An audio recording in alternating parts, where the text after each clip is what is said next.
Welcome to our continuing series, Questions and Answers. Today, Chance, Part 2. From the Mother. A man steps out of his house to go to his office. He goes a certain way. Suddenly he remembers that he has left something behind. He steps back to go and get it, and just then, in the place where he would have been if he had stepped forward, a lead pipe falls. Something in this man's consciousness, by telling him to go back, has saved his life. That is what we mean when we say that an intervention of consciousness can change destiny. In this man, there were two destinies, among others probably, one which wanted him to die and one which wanted him to live. Disciple. Can't this be called chance? Mother. No, because chance is something quite incoherent, something that occurs for no reason. And if you believe that life is something incoherent, you still have much to learn. On the contrary, it is quite coherent. Each little thing is exactly determined. And if something makes you feel that it is chance, it is because you know nothing about the determinisms.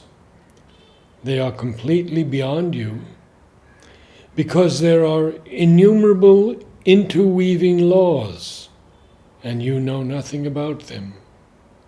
So if something happens according to these laws, you say it is a miracle or chance. But imagine that you have a very high range of consciousness. If into the determinism down here you can bring, by aspiration, an urge, a prayer, a higher consciousness, if you can get hold of your higher consciousness, so to say, and bring it into the material destiny, everything would immediately be changed. But because you do not see or do not understand what is happening, you say that it is chance or a miracle. Disciple, you spoke of the chance of a psychic being meeting what will be its physical being. Mother. No, I said accident. An accident is not a chance. In life, there is always a conflict between opposing forces, and the result of this conflict is not always foreseen, except when one is conscious in the highest consciousness. One cannot foresee the result of a conflict with a consciousness which does not go beyond the human consciousness. So one calls it an accident. It is not chance. It is not even an accident without reason, but an accident caused by reasons which one is not in a condition to foresee. Some of the things I said in the talk you've read me today were true at the time, are still true for the majority of people, but are no longer true for me. Mother is referring to the playground talk, Questions and Answers of May 14, 1951. On chance, in which he said in particular, "Unless the event is the result of the divine will, expressed without admixture, it is the work of what we call chance. In the ordinary world, everything is the rule of chance, except now and then an occurrence whose cause is indiscernible to the multitude of men, but discernible to one who is in contact with the divine will. Only this escapes the rule of chance.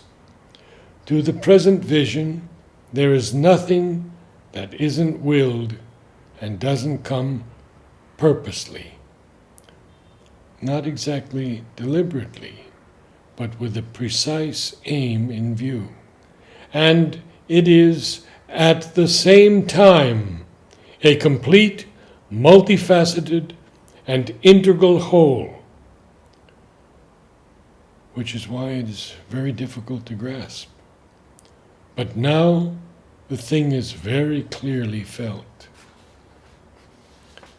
We must never give a chance to the adverse forces to do their mischief. They take advantage of the slightest unconsciousness. It is jealousy, selfish dissatisfaction, and hurt vanity that open the doors of the consciousness to the hostile attacks by pulling one out of the divine's protection. From Sri Aurobindo. Chance, that vague shadow of an infinite possibility, must be banished from the dictionary of our perceptions. For of chance we can make nothing, because it is nothing. Chance does not at all exist. It is only a word by which we cover and excuse our own ignorance. Science excludes it from the actual process of physical law. Everything there is determined by fixed cause and relation. But when it comes to ask why these relations exist and not others, why a particular cause is allied to a particular effect, it finds that it knows nothing whatever about the matter.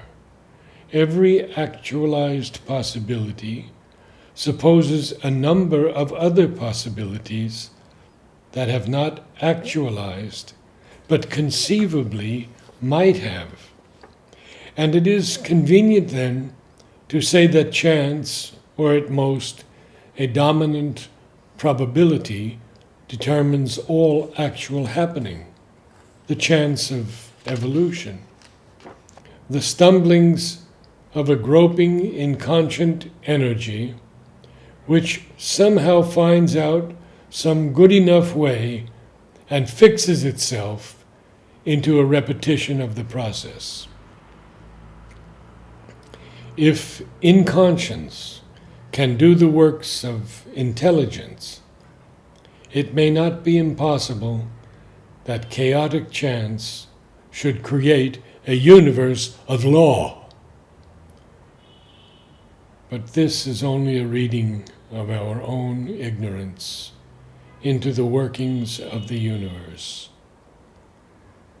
Just as pre-scientific man read into the workings of physical law the caprices of the gods, or any other name for sportive chance, whether undivine or dressed in divine glories, whether credited with a pliant flexibility to the prayers and bribes of man, or presented with an immutable sphinx face of stone, but names only, in fact, for his own ignorance. And especially when we come to the pressing needs of our moral and spiritual being, no theory of chance or probability will serve at all. Universal nature is a chance that works as if it were a necessity, or else perhaps a necessity that works like a self-regulating chance. What seems to be consciousness has come out of this machine, just like everything else in this singular freak universe, constituted somehow miraculously, impossibly, as the plant and the flower came out of the seed, somehow constituted, or as different chemical atoms are mysteriously constituted out of variant numbers of identical electrons, or as water leaps inexplicably into birth by a combination in exact measure of two gases. We have discovered that by just this process it came: consciousness, the flower, the atom, water. But how it could come into being by such a process is an unsolved riddle, and how it took this form out of such a mother, or could be the result of such ingredients, and what each of these things in itself is, remains unknowable. Chance, some say, does all. The phenomena of consciousness, for there is no such thing as consciousness in itself, only reactive phenomena of sense and mind, provoked by outward impacts, are, like everything else, the products of chance. But what is chance, after all?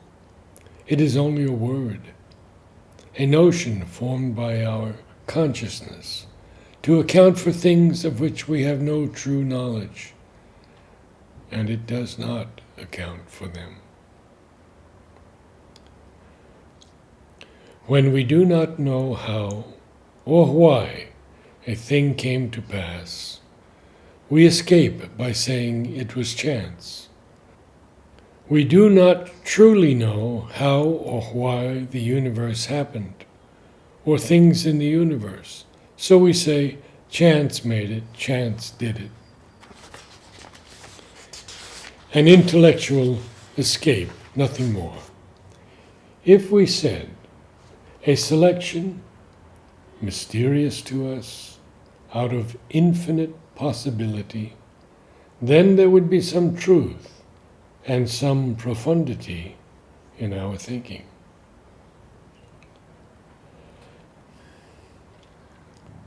But the emergence of consciousness out of the inconscient was more probably a necessity in the very being of being, in the innate movement of being, than merely a possibility.